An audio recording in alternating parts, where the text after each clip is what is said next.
Welcome back. तो I guess तुम्हारे exams sir पे आए होंगे, इसलिए तो तुम ये वीडियो देखने आए हो। शुरू करते हैं। आज का अपना टॉपिक है green chemistry and smart census. तुम्हें कॉलेज में कुछ इस तरह की पीडीएफ वगैरह दिखाए होंगे, दिए होंगे कि ये सब प्रिंसिपल्स है, ये ऐसे बेसिक जस्ट पॉइंट और एक डायग्राम के साथ। बट मैं तुम्हें डिटेलली एक एक पॉइंट्स के मीनिंग्स एंड उसके जो आंसर तुम्हें एग्जाम में लिख रहे हैं वो तुम्हें दे रहा हूँ। तो स्टार्ट करते हैं अपने प्रिंसिपल्स ऑफ ग्रीन केमिस्ट्री। तो टोटल 12 प्रिंसिपल्स है अपने ग्रीन केमिस्ट्री में। पहला है प्रिवेंशन ऑफ वेस्ट और बाय प्रोडक्ट। पॉइंट पढ़ने से ही समझ आता है कि हमें जो प्रोडक्ट बनेगा उसमें वेस्ट नहीं होना चाहिए। इसके बाद नेक्स्ट है पॉइंट एटम इकोनॉमी। अब एटम इकोनॉमी का मीनिंग क्या होता है कि तुमने जितने भी एटम्स यूज किए हैं रिएक्टेंट्स के नाम पे, मतलब जो अपने इनिशियल तुम्हारे हाथ में होता है ना, उससे उसमें से कितना परसेंट तुमने तुम्हारे तुमने यूज किया है टू मेक फाइनल प्रोडक्ट, मतलब तुम्हारे जो फाइनल जो बना आउटपुट उसमें कितने सारे तुम्हारे एटम्स यूज हुए हैं फ्रॉम द रिएक्टेंट्स। ये होता है एटम इकोनॉमी। इसका फॉर्मूला है molecular weight desired product molecular weight of reactants into 100। ये फॉर्मूला रट्टा मार लो, इससे एक ना एक क्वेश्चन तो आता ही है फॉर न्यूमेरिकल।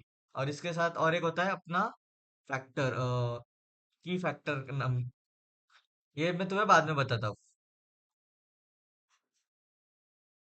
फिर इसके बाद आता है एडिशन रिएक्शन का एक, ओके ये एग्जांपल है कि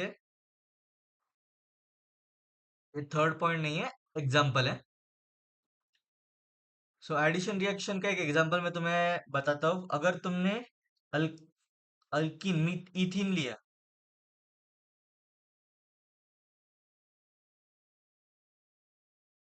छोड़ो प्रोपेन लिया example, CH3 CH double bond CH2। अब इसमें तुमने हाइड्रोजन ऐड किया, ये प्रोपीन है प्लस हाइड्रोजन। सो तुम्हें क्या मिलेगा? CH3 CH2 CH3। अब इस एग्जांपल में क्या हो रहा है कि देखो, तुमने जो जो भी रिएक्टेंट्स यूज किए हैं, ये सब जो रिएक्टेंट्स यूज किए हैं, ये कंप्लीटली तुम्हारे प्रोडक्ट में आ गए हैं एंड कोई एक्स्ट्रा प्रोडक्ट कुछ मिला नहीं है। Okay, so we can say it is 100% atom economical. तो देखो, molecular weight of desired product उतना जितना है उतना ही मॉलिक्यूलर वेट ऑफ रिएक्टेंट्स आएगा इस केस में। सो ये सेम डिवाइड होके वन आएगा, 1 into 100 इज 100, दैट्स वाई 100%। कभी भी तुम्हारा रिएक्शन है ना 100 के ऊपर नहीं जाएगा। अगर गया तुम्हारा कैलकुलेशन 100 के ऊपर, so you can think you know it कि किधर तो तुम्हारा गलत हुआ है। तो चलते थर्ड पॉइंट पे। ये तो हुआ सेकंड पॉइंट। थर्ड है प्रिवेंशन और मिनिमाइजेशन ऑफ हजार्डस प्रोडक्ट। तुम देखो, फर्स्ट पॉइंट अगर तुमने कंपेयर किया, क्या है? प्रिवेंशन ऑफ वेस्ट और बाय प्रोडक्ट और प्रिवेंशन ऑफ हजार्डस प्रोडक्ट। तुम्हें लग रहा है कि यार जस्ट एक वर्ड ही तो बदला, हजार्डस और उसमें बैड प्रोडक्ट था और एक नया प्रिंसिपल बना दिया। यस, ऐसा ही होता है। जस्ट एक वर्ड चेंज करके तुम एक डायरेक्टली न्यू प्रिंसिपल ही यूज बना देते हैं। तो प्रिवेंशन ऑफ हजार्डस प्रोडक्ट तो तुम्हें पता है, इधर से पढ़ सकते हो, इतना जस्ट लिख देने का। और देखो, तुम्हें जो 12 प्रिंसिपल्स है ना, इसमें से ऐसे तुम्हें लर्न 12 के 12 नहीं करने। तुम्हें एनी 5 और I I would say safely 7 learn करके जाओ। एग्जाम में तुम्हें 5 याद आ जाएंगे और 5 मार्क मिल जाएंगे, 5 ही पूछते हैं। तो 7 करो, 5 लिख दो। Okay, fourth is design of safer chemicals. इसका एक एग्जांपल है थैलिडोमाइड। ये एक अनसेफ ड्रग है। क्या हुआ था 1950s के टाइम पे ना, ये ड्रग बनाया था प्रेग्नेंट वुमेन्स के लिए। पर बाद में कुछ सालों के बाद नोटिस हुआ कि जो जिन लड़कियों ने ये ड्रग्स लिया था उनके बच्चों में डिफेक्ट्स होते थे। एग्जाम्पल कि अगर किसके पैर, एक पैर इतना है, एक पैर बड़ा होता था, या फिर ऐसे डिफेक्ट्स होते थे। सो वो रियलाइज हुआ 1960s 1970s के बाद रियलाइज हुआ कि ये ड्रग सेफ नहीं है। सो तुम्हें जो भी तुम सिंथेसाइज कर रहे हो कि डिजाइन सेफर केमिकल्स। अब ये एडवांस टेक्नोलॉजी के वजह से पॉसिबल है अभी 2025 में।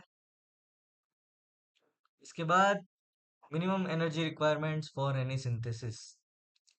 इसका क्लियर मीनिंग, सिंपल वर्ड्स में मीनिंग है कि तुम जो भी रिएक्शन कर रहे हो उसमें कम से कम एनर्जी में रिएक्शन होनी चाहिए। इसके लिए हम क्या यूज करते हैं?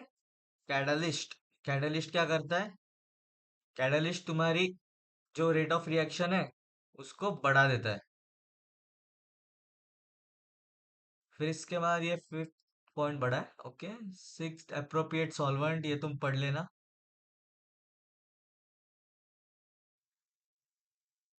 सिलेक्शन ऑफ स्टार्टिंग मटेरियल, ये इतना बड़ा पैराग्राफ है। इन ये कहना क्या चाहते हैं कि तुम रिन्यूएबल मटेरियल्स यूज करो रादर देन नॉन रिन्यूएबल। मतलब तुम भाई CO2 रिन सॉरी CO2 रिन्यूएबल है, सोलर एनर्जी वगैरह यूज करो rather than petrol. So this is selection of starting material. इसके बाद use of productive group should be avoided. अब प्रोडक्टिव ग्रुप क्या करते हैं ये तुम देख सकते हो इधर, ये पढ़ सकते हो, पढ़ के समझ आ जाएगा।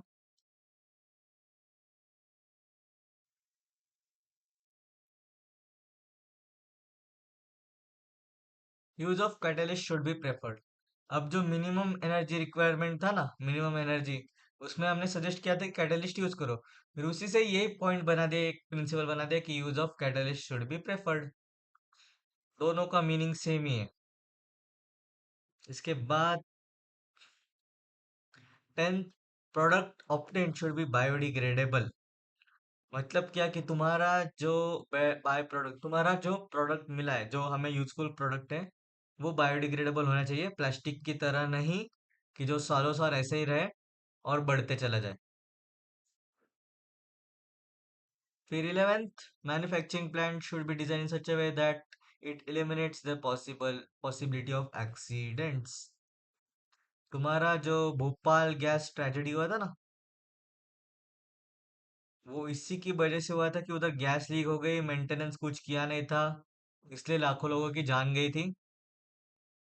So to avoid such accidents, we should design the manufacturing plant in such a way that accidents are minimum. Okay, तो ये 11th पॉइंट हुआ। फिर ट्वेल्थ पढ़ लो। इसके बाद तुम्हें कुछ चीजें बताता हूँ।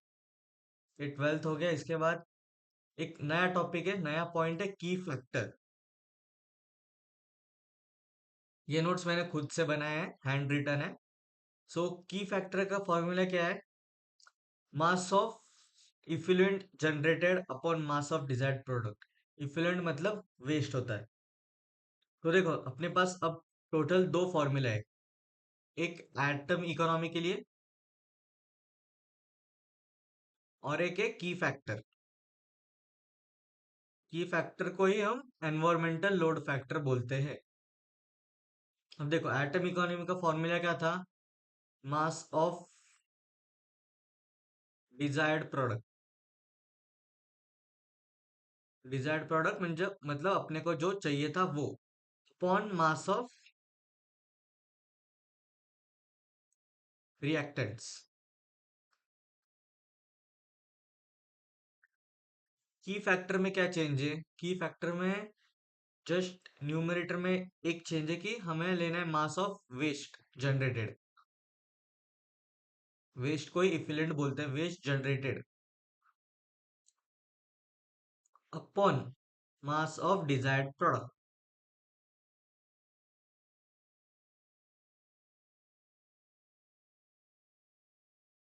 तो इस पे एक ना एक न्यूमेरिकल तो आता ही है।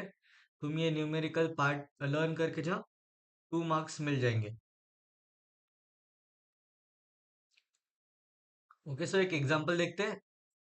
अब अपने पास सामने एक रिएक्शन है, CH4 plus oxygen gives carbon dioxide plus water. तो एटम इकोनॉमी में हमने क्या किया, मास ऑफ ये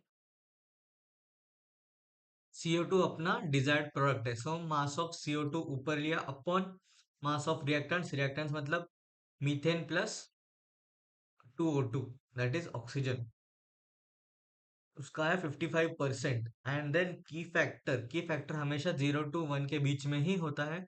की फैक्टर में हमने क्या लिया, mass of waste generated, waste ये वाटर है ना, ये अपना बाय प्रोडक्ट मतलब वेस्ट प्रोडक्ट है। And this is our desired product, so water का मास अपॉन कार्बन डाइऑक्साइड का मास विल गिव यू 0.81। ऐसे ही इधर थोड़े और एग्जांपल्स दिए हैं। सो इसमें तुम्हें एटम इकोनॉमी और की फैक्टर दोनों निकालना है। इधर मैंने बस एटम एटम इकोनॉमी निकाला है। की फैक्टर में तुम्हें ये HCl का डिवाइडेड बाय इसका मास लोगे, की फैक्टर इसका मिल जाएगा। सेम विथ हियर वाटर का upon this will give you की फैक्टर। ये आई गेस 0.1 की फैक्टर आ रहा है। लास्ट का इस रिएक्शन का 100% एटम इकोनॉमिकल है, और इधर वेस्ट प्रोडक्ट कुछ बनता नहीं है, दैट्स वाई की फैक्टर इज 0।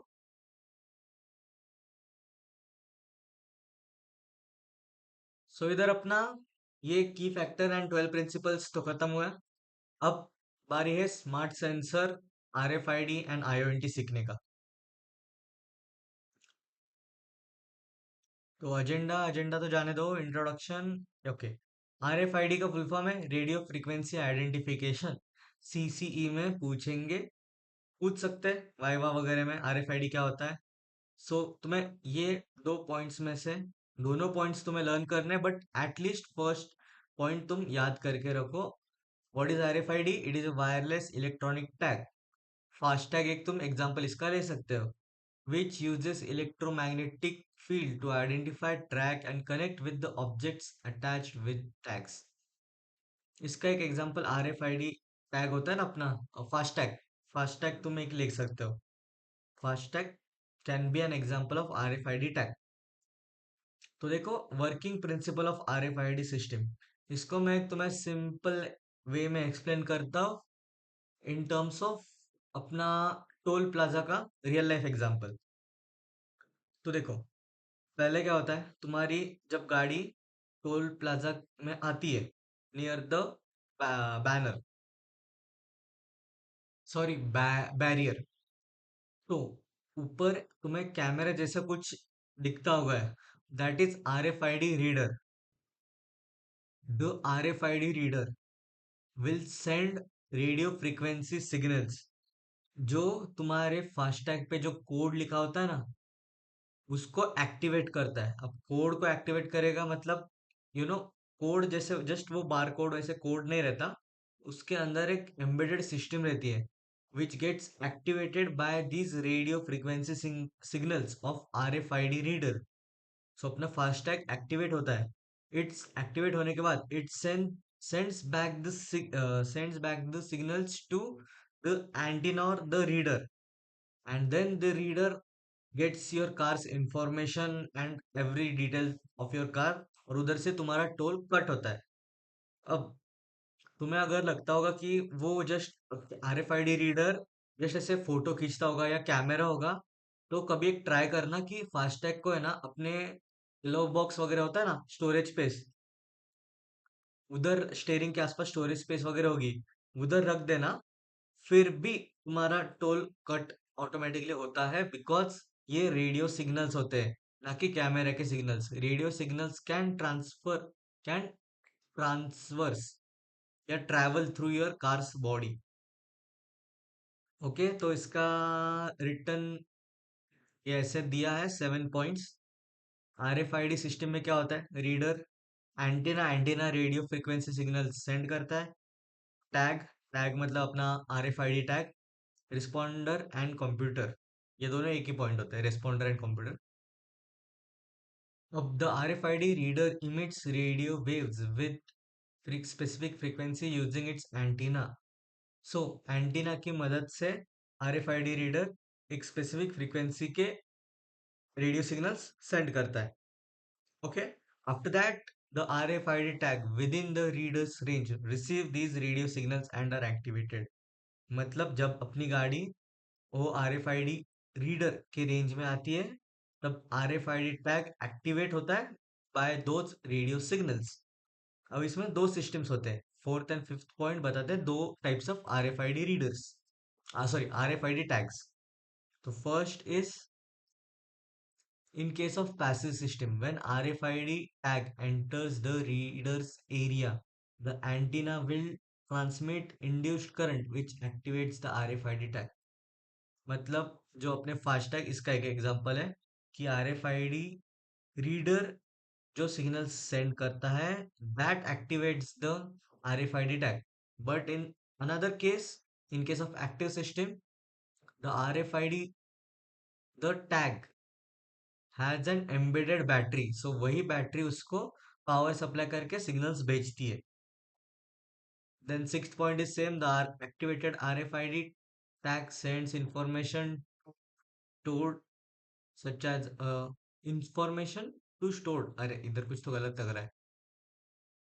या, ये पॉइंट थोड़ा इधर मिस्टेक है. इसमें होना चाहिए कि RFID sends the information back to the RFID reader by radio waves. One last point, the RFID reader processes the received data and may transmit it to computer system or database for further analysis. So वही RFID reader को जो information मिली वो computer को बेच के आगे का तुम्हारा टोल कटिंग होता है. इंटरनेट ऑफ नैनो थिंग्स और मटेरियल्स. तो देखो, तुम्हें फर्स्टली अपना इंटरनेट ऑफ थिंग्स तो पता है.